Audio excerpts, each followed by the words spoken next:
यानी लगभग 700 करोड़ लीटर कच्चा तेल विदेशों से मंगवाना पड़ता। किसानों के परिश्रम ने देश को इस संकट के समय में इतनी बड़ी राहत दी है। साथियों, इथेनॉल से देश को तो फायदा हुआ ही है, किसानों को भी बहुत बड़ा लाभ हुआ है। इससे करीब 1.5 लाख करोड़ रुपए की विदेशी मुद्रा बची है। यानी इथेनॉल न बनाते तो ये पैसा विदेश जाना तय था। बीते वर्षों में इतना सारा पैसा देश के किसानों को मिला है, गन्ना किसानों को मिला है। साथियों, यहां के गन्ना किसानों ने तो पहले के वो दिन भी देखे हैं जब कई कई सालों तक गन्ने का बकाया लटका रहता था। लेकिन आज भाजपा की डबल इंजन सरकार के प्रयासों से गन्ना किसानों की स्थिति बेहतर हुई है। साथियों, किसी भी देश में एयरपोर्ट सिर्फ एक सामान्य सुविधा नहीं होता। ये एयरपोर्ट प्रगति को भी उड़ान देते हैं।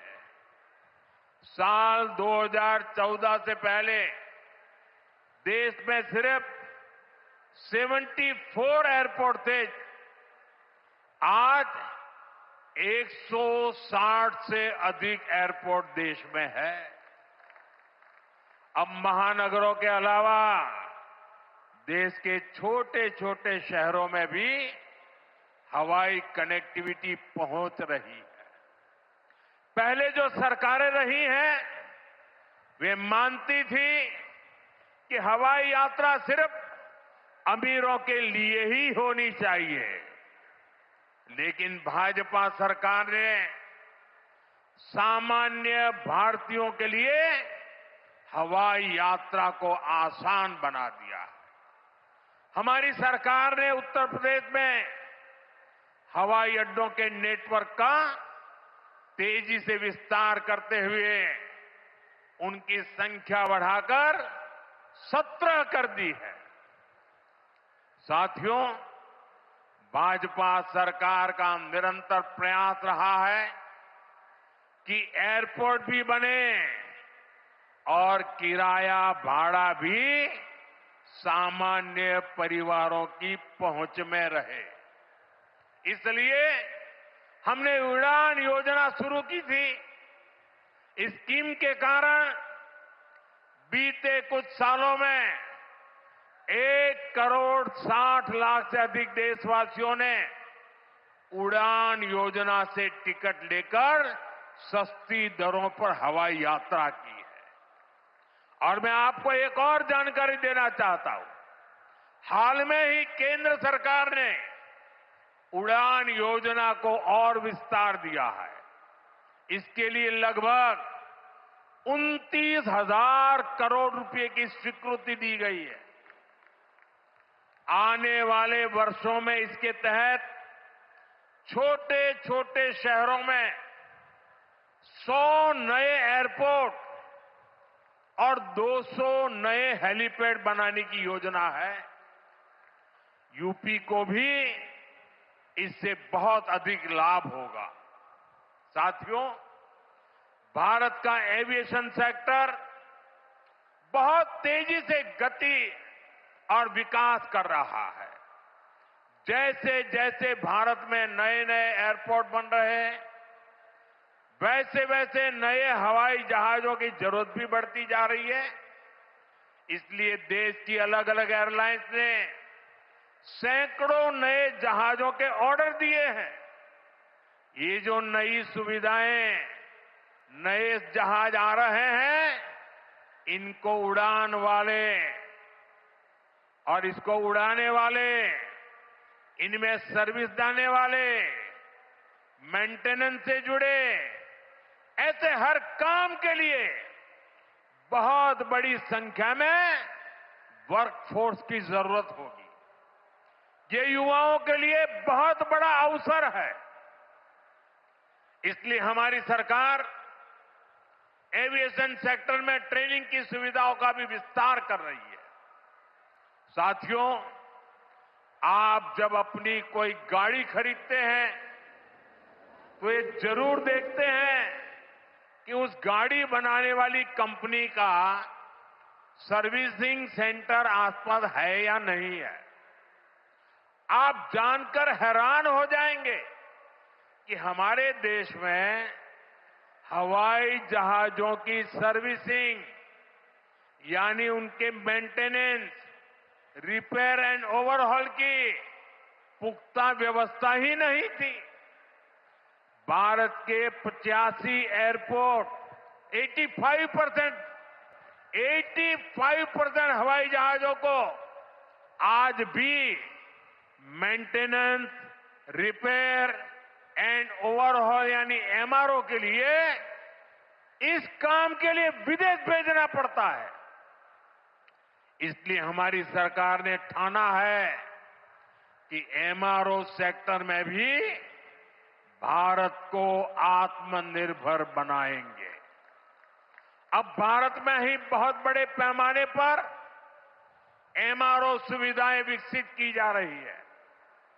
आज यहां जेवर में भी एमआरओ सुविधा का शिलान्यास हुआ है। ये सुविधा जब तैयार हो जाएगी तो ये देश विदेश के विमानों को सेवा देगी। इससे देश को कमाई भी होगी, हमारा पैसा भी देश में ही रहेगा और युवाओं को अनेक रोजगार भी मिलेंगे। साथियों, आज हमारी सरकार की प्राथमिकता देश के नागरिकों की सुविधा है।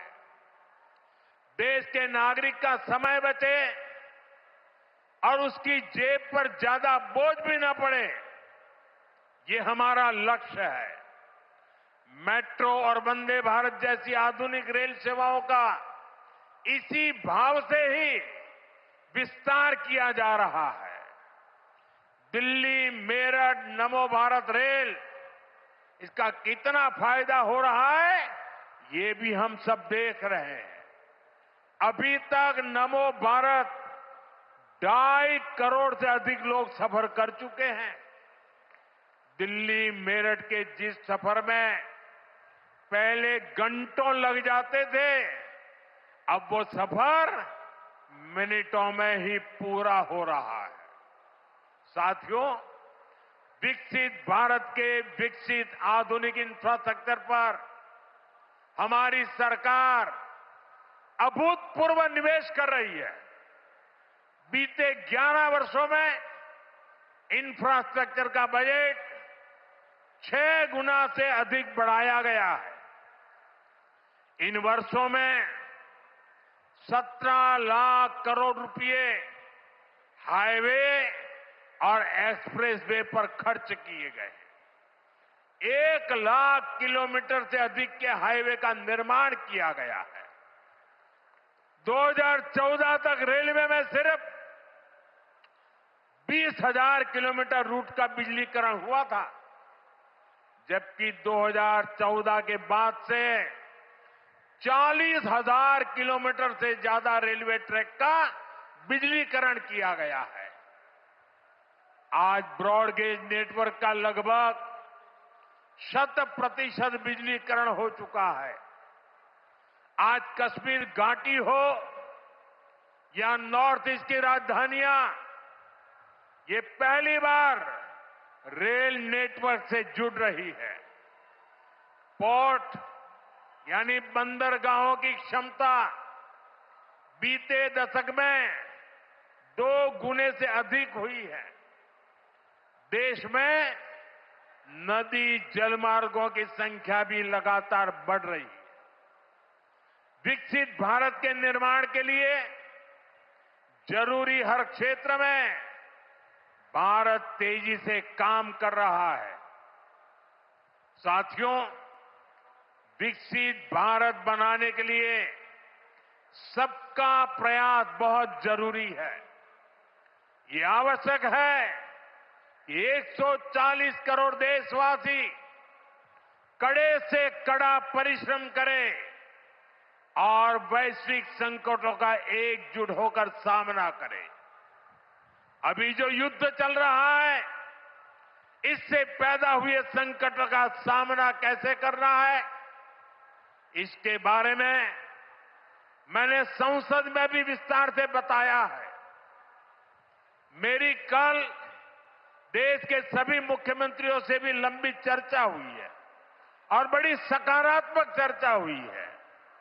मैं आज आप सभी जनता जनार्दन से फिर कहूंगा, मैं देशवासियों से फिर से कहूंगा, हमें शांत मन से, धैर्य के साथ, एकजुटता के साथ, मिलजुल करके इस संकट का सामना करना है।